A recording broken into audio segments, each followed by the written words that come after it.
আসসালামু আলাইকুম, সবাই কেমন আছেন? আশা করি সবাই ভালো আছেন। সো আজকে আমরা খুবই এক্সাইটেড বিকজ আজকে আমরা যাচ্ছি মিজানুর রহমান আজাদের সাথে দেখা করতে। তো এখন আমরা আছি দোহাতে। আমরা চাইলে দোহাতে দেখা করতে পারতাম, কিন্তু দোহাতে দেখা, এটা আসলে দোহা তো খুবই আসলে একটু ট্রাফিক বা একটু জনবহুল একটা প্লেস, যেখানে যদি আমরা দেখা করতাম অনেক মানুষের ভিড় করতো বা ওনার অনেক সমস্যা হতো। লাইক আপনারা তো অনেকেই জানেন যে কয়েকদিন আগে শাহনিয়াতে একটা ওয়াজ মাহফিলের ব্যবস্থা করা হয়েছিল কাতারের কমিউনিটির পক্ষ থেকে। তো সেখানে অনেক সমস্যা হয়েছিল, লাইক মানুষে তার সাথে একটা সেলফি নেওয়ার জন্য বা একটু তাকে দেখাতে হালকা, হ্যাঁ, বেশি আবেগ দেখাইতে গিয়া বা একটু হ্যান্ডশাপ করার জন্য অনেক ধাক্কি করে এমন হয়েছে অনেকের শরীর মনে করেন যে ক্ষতবিক্ষত হয়ে গেছে, রক্ত বের হয়ে গেছে, এরকম অবস্থা হয়ে গেছিলো। উনি একটু মারামারি টাইপের হয়ে গেছিল। তো উনি চাচ্ছিলেন যে এই জিনিসগুলো অ্যাভয়েড করতে, তাই উনি এখন সৌদি বর্ডারে আছে। তো আমরা এখন দোহা থেকে সৌদি বর্ডার যাচ্ছি। আমরা এখন 96 কিলোমিটার দূরে যাচ্ছি জাস্ট ওনার সাথে দেখা করার জন্য। আমাদের বাংলাদেশে যদি আমরা ড্রাইভ করতাম অলমোস্ট 3-3.5 ঘন্টা লাগতো। যেটা হয়তো এই দেশের রাস্তাঘাট উন্নয়নের কারণে, যোগাযোগ ব্যবস্থা এত শূন্য থাকার কারণে আমরা 90-96-100 কিলোমিটার রাস্তা আমরা সর্বোচ্চ 50-55 মিনিট রাস্তাটা আমরা ড্রাইভ করাই আমরা 100 কিলোমিটার রাস্তা আসতে পারলাম। তো যার কারণে আমাদের লাস্ট সিগন্যালটা কিন্তু হয়েছিল কোনটা, রাওয়াদান সিগন্যাল না? ওইটার পরে আর সৌদি বর্ডার পর্যন্ত মানে প্রায় 100 কিলোমিটার, এবারে একটা সিগন্যালও নেই। 35 কিলোমিটার। সো প্রায় সন্ধ্যা হয়ে গেছে, আর মাত্র 12 মিনিট আমাদের সময় যেতে, ইনশাল্লাহ সময় লাগবে আর মাত্র 12 মিনিট। 14 কিলোমিটার বাকি আছে। তো আমরা চলে এসেছি, এই যে আমার বসের গাড়ি। তো গাড়ি যখন এখানে তো অবশ্যই ওনারা ভিতরে আছে। তো তাহলে চলুন ভিতরে যাওয়া যাক। কেমন বল?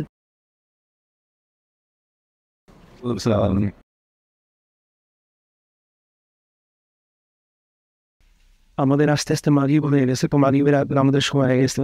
প্রতিযোগিতা নামাজ পড়তেছে, শুনছেন না নামাজটা?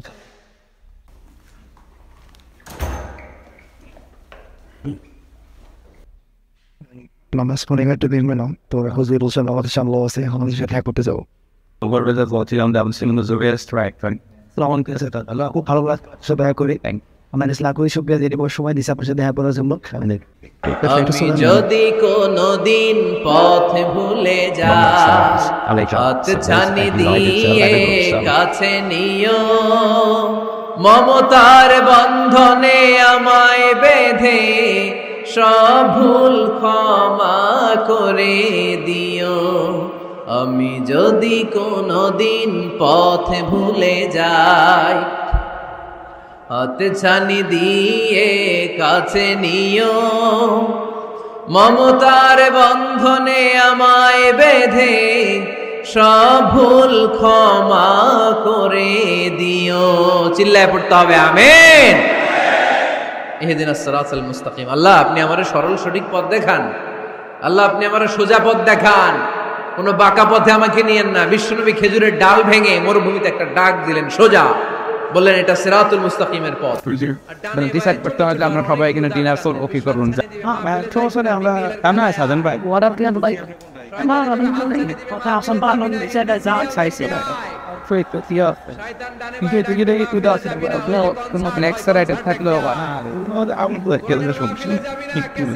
ঠিক আছে, আপনি খাইতে চলে খান, কোনো সমস্যা না। না না স্যার, আমরা ওটা যখন করে পেয়েছি আমরা বলছি মানে বড় গুরুত্ব এখানে মিলতেছে না এটা। আর রাতে দুই প্রোগ্রাম যোগ করে আমাকে অনেক কিছু কোনটাকে মুসলমান যায় না, ডানে বায়ে কোথাও মুসলমান মুভ করে না, মুসলমান চলে সোজা রাস্তায়। আলহামদুলিল্লাহ, মিজানুর রহমান আজারি হুজুরের সাথে আমরা একসাথে বসে নামাজ পড়লাম, তারপরে খাওয়া দাওয়া করলাম, হ্যান্ডশিপ করলাম। সো তারপরে কিছু সময় আমরা ওখানে কথা বললাম, বলার পরে আমরা এখন রুমে চলে যাচ্ছি। সো মিজানুর রহমান আজারি সাহেব আমাদের সামনের গাড়িতে আছে। সো আপনাদের ওই দেখতে পাচ্ছেন সামনের গাড়িতে মিজানুর রহমান আজারি যাচ্ছে, এই গাড়িটি যাচ্ছে। সো আমরা একসাথেই যাচ্ছি।